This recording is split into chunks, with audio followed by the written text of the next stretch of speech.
টাটকা এখান থেকে ডাঁটা তুলতে হবে আয়নের জন্য। পটল আলু ডাঁটা দিয়ে মাছের ঝোল। আয়ান দেখি, আয়ান হ্যাঁ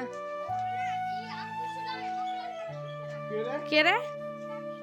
ও কি না বলবো। এই দেখো গাছ থেকে ডাঁটা তুলছে বাবা।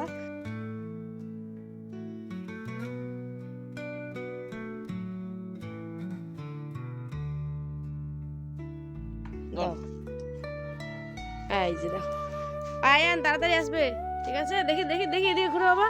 আয়ান এদিকে এদিকে ওটা। আই দেখো এদিকে দেখো, নানুর সাথে এদিকে দেখো বাবা।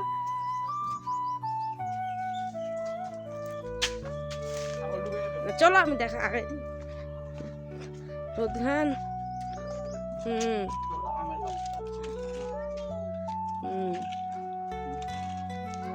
যাও তাড়াতাড়ি আসবে, নানিকে নিয়ে চলে আসবে তাড়াতাড়ি। Tata tata.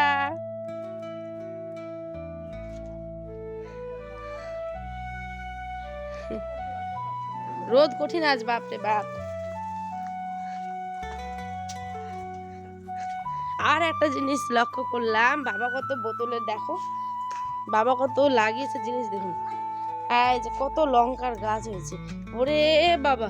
এই যে লঙ্কা হয়েছে, বড় বড় লঙ্কা, সুন্দর দেখতে হয়েছে তো বেশ। বাহ, লঙ্কার গাছ। তারপরে হচ্ছে গিয়ে এই যে দেখো বোতলে করে কত সুন্দর সুন্দর লঙ্কার গাছ লাগিয়েছিল বাবা।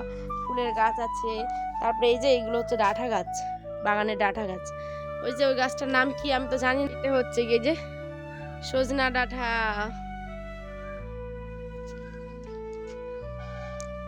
আর যে দেখুন সজনার ডাল, এটা হচ্ছে কি সজনার ডাল। ওরে বাবা কত ছোট ছোট লঙ্কার গাছ হয়েছে দেখুন, সাথে ফুলেরও আছে। আবার এই ফুলটার যে কি নাম, বেগুন ধরেছে। আর যে বেগুন ধরেছে দেখেছেন, দেখুন আর যে বেগুন গাছ, কত বেগুন। আর এই গাছটার নাম হচ্ছে গিয়ে, আর যে দেখুন এই গাছটাকে বলা হচ্ছে পেঁয়াজ রসুনের ফুল, মানে পেঁয়াজ ফুল বা রসুন ফুলের গাছ আর কি। টগর ফুলে যে এই ফুলগুলো আছে বেশ সুন্দর। ও আচ্ছা, এখানে করলার গাছ লাগিয়েছে। আবার দেখুন কত ফুল হয়েছে করলার গাছটাতে। বাহ দারুণ দারুণ। পেঁপে গাছ, বাহ। এই যে দেখুন কত লঙ্কা। আর এই যে এই ফুলটার নাম কি, কেউ কমেন্টে জানলে জানাবেন, ঠিক আছে? এই ফুলটার নাম আমি কিন্তু জানি না। দেখুন কি সুন্দর, ইস থোকা থোকা এসছে ফুলটা, এই ভারী সুন্দর দেখতে। বাহ দারুণ দারুণ দারুণ। আজ কত ফুল এসছে না, বাহ বাহ দারুণ দারুণ। যে দেখুন এই ফুলটার নাম কে কে জানেন অবশ্যই কমেন্টে জানাবেন আমাকে, ঠিক আছে? কারণ এই ফুলটা আমার ছোট থেকে খুব খুব খুব প্রিয় একটা ফুল। কিন্তু আমি দেখেছি, কিন্তু মানে আমি আর এতদিন মানে কাছ থেকে দেখার একদম সৌভাগ্য হয়নি। দেখেছেন পুরো ফুলে ভর্তি, জায়গাটা কি সুন্দর না? তো এই ফুলটার নাম কি অবশ্যই কিন্তু কমেন্টে আমাকে জানাতে ভুলবেন না। দেখুন বাবা তো তুলে দিল ডাঁটা, তারপরেও মনে হলো যে এই কয়েকটাই হবে না। হ্যাঁ আমি আবার এসে পড়েছি তোলার জন্য। আর দেখুন ডাঁটাগুলো কত মানে প্রাণোজ্জ্বল, তাই না বলুন? আর কত সুন্দর ফ্রেশ, একেবারে গ্রামের টাটকা। তো এই যে আমি রান্না করতে করতে এক গ্লাস শরবত নিয়ে আসলাম। বাপরে বাপ যা গরম ছিল কালকে, প্রচণ্ড গরম, তার সাথে একটুকু। তো এখানে যে জল নিয়ে নিচ্ছি হচ্ছে গিয়ে ভাত বসাতে হবে। চলো।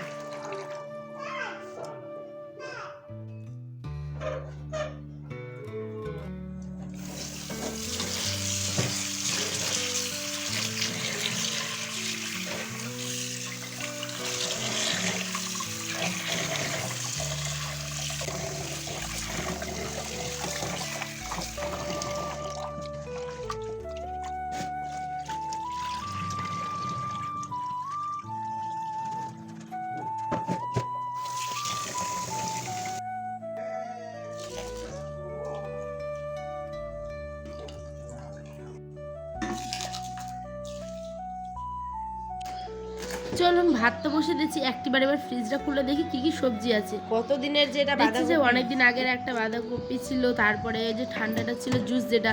আর দেখুন কত বরফ, কত বরফ জমেছে বাবা।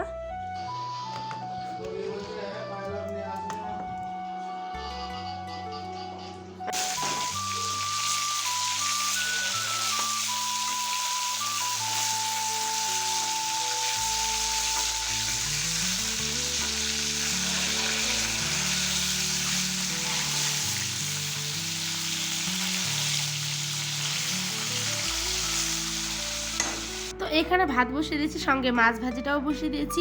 তারপরে একবার চলে যাব হচ্ছে গিয়ে ছাদে, কাপড় ধুয়েছি, এর মধ্যে অনেকগুলো কাপড় কিন্তু ধুয়েও ফেলেছিলাম, ঠিক আছে। তো এবার ছাদে গেলাম মেলে দিতে। আর জানেনই তো যে আমার ট্রাইপডটা মানে ভেঙে গেছে, জানি না কেন বারবারই আস্তে আস্তে ট্রাইপডটা ভেঙে গেছে, তাই একদম ব্লগ ভিডিও করার কোনো রকম মুড নেই, ইচ্ছাও নেই, কিন্তু তবুও মানে কি করবো বলুন, ব্লগ তো দিতে হবে তাই না। তো ওই জন্য বাবা যখন ক্যামেরাম্যান মানে এরম ভাবতে পারিনি, বাবাকে দিয়েই ক্যামেরা করিয়েছি। আর এই যে দেখুন, আমরা এখন বিকেলবেলা কিছু ফুটেজ নিয়েছিলাম, একেবারে বিকেলে খাওয়া দাওয়ার পর একটা ঘুম দেওয়ার পর এসেছি মা আর আমি শাক তুলতে। দেশি শাক যেটা আর কি শুকিয়ে ঝাড়া ঝাড়া করে রান্না করতে হয়, এই শাক। যে দেখো একটা ঝুড়ি নিয়ে চলে এসেছে শাক তোলার জন্য।